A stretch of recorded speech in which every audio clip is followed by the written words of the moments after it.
সুপ্রিয় বন্ধুরা, আজ আমরা অন্তরীকরণের সূত্র পাঠ 2 নিয়ে আলোচনা করব। এই পাঠ 2-এ তোমাদের সম্পূর্ণ সূত্রটি আমরা দেখানোর চেষ্টা করব। চলো শুরু করা যাক। প্রথমে যেটা আলোচনা করব সেটা হচ্ছে D D of D X X. এক্সকে অন্তরীকরণ করলে সবসময় অন হয়, এটা মনে রাখবা। এক্সকে অন্তরীকরণ করলে সবসময় অন হয়। এরপরে আমরা যেটা আলোচনা করব সেটা হচ্ছে কনস্ট্যান্ট। যে কোনো কনস্ট্যান্টকে ডিফারেন্সিয়েশন করার পরে সেটা জিরো হয়ে যাবে। যে কোনো ধ্রুবকে ডিফারেন্সিয়েশন করলে সেটা জিরো হবে। এরপরে যেটা আলোচনা করব সেটা হচ্ছে D D of D X x to the power N. মনে রাখবা, x to the power N, এটাকে অন্তরীকরণের সময় এই পাওয়ারটা সামনে চলে আসে, এনটা সামনে চলে আসবে, তারপরে এক্স, তারপরে x to the power N minus one, মানে পাওয়ার থেকে এক বাদ। এরপরে যেটা আছে সেটা হচ্ছে ডিডি অফ ডি এক্স ই ভিত্তিক এক্স, অর্থাৎ ই টু দি পাওয়ার এক্স। এটাকে অন্তরীকরণ করলে আমাদের যা আছে সেটাই হয়। এরপরে আরেকটা সূত্র আছে, গুরুত্বপূর্ণ সূত্র, সেটা হচ্ছে D D of D X root X. এই রুট এক্সকে অন্তরীকরণ করলে সবসময় হবে 1/2 রুট এক্স। এরপরে আছে আমাদের লনের সূত্র আছে, ডিডি অফ ডি এক্স লন এক্স। সবসময় লনকে ডিফারেন্সিয়েশন করলে 1/x হবে। এরপরে একটা সূত্র আছে, সেটা হচ্ছে লগের সূত্র, DD of D x log to the power E x. এটাকে করলে হবে 1/x log A to the পাওয়ার ই। এরপরে আমরা এখন আলোচনা করব আরও কিছু ত্রিকোণমিতিক ফাংশনের যে সূত্রগুলো আছে সেগুলো নিয়ে, যেমন sine, cos, tan, cot, sec, cosec, এগুলো নিয়ে। তো শুরু করা যাক। D D of D X sine X, ত্রিকোণমিতিক টার্ম। এই ত্রিকোণমিতিক টার্ম সাইন একটা ত্রিকোণমিতিক টার্ম, একে ডিফারেন্সিয়েশন করলে মনে রাখবা কস এক্স হবে।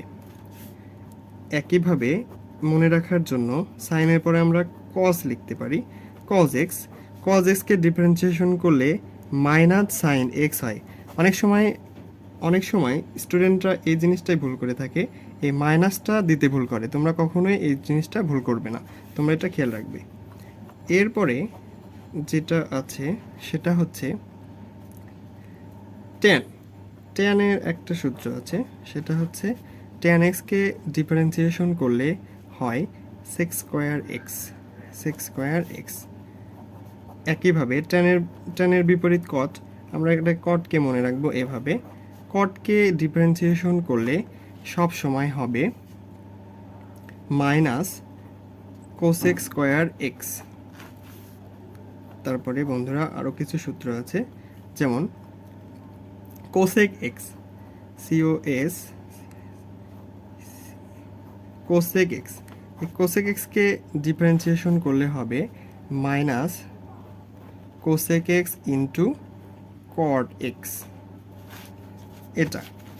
এরপরে আরেকটা সূত্র আছে, সেটা হচ্ছে এরপরে যে সূত্রটা আছে আমাদের সেক এক্সকে অন্তরীকরণ করলে মনে রাখবা, সেক এক্সকে অন্তরীকরণ করলে sec X into tan X হয়। বন্ধুরা, sine inverse X, cos inverse X, অর্থাৎ ত্রিকোণমিতিক টার্মগুলোর ইনভার্স নিয়ে আলোচনা করব। এগুলো হচ্ছে ডিডি অফ ডি এক্স, প্রথমে সাইন ইনভার্স এক্সকে অন্তরীকরণ করলে হবে 1/√1 মাইনাস এক্স স্কোয়ার, এটা। এরপরে আমরা কস ইনভার্স এক্স দেখব। কস ইনভার্স এক্সকে অন্তরীকরণ করলে মাইনাস 1/√1 মাইনাস এক্স স্কোয়ার। তোমরা মনে রাখবা, সাইন ইনভার্স এক্স, একে অন্তরীকরণ করলে 1/√1 মাইনাস এক্স স্কোয়ার হয়। কসটা হবে শুধু এর আগে মাইনাস, সূত্রটা একই থাকবে, মূল সূত্রটা একই থাকবে, শুধু মাইনাস আসবে। এরকমভাবে আমরা এটা মনে রাখতে পারি।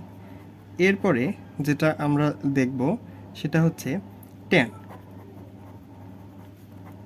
Tan inverse X. tan inverse এক্সকে অন্তরীকরণ করলে হবে 1/1 প্লাস এক্স স্কোয়ার। একইভাবে আমরা দেখব cot inverse X.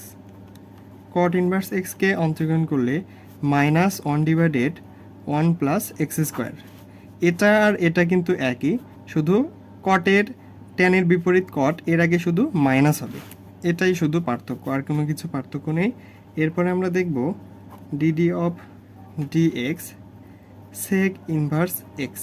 Sec inverse এক্সকে অন্তরীকরণ করলে হবে 1/x root over X square minus 1। একইভাবে D D of D X cosec inverse x.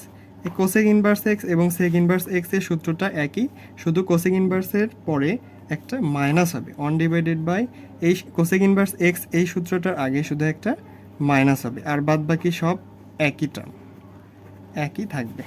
Stop. তো সুপ্রিয় বন্ধুরা, আজ আমরা অনেকগুলো সূত্র নিয়ে আলোচনা করেছি। পরবর্তীতে তোমাদের সাথে আরও অনেকগুলো সূত্র নিয়ে আলোচনা করব। আজ এই পর্যন্তই। সকলে ভালো থাকো।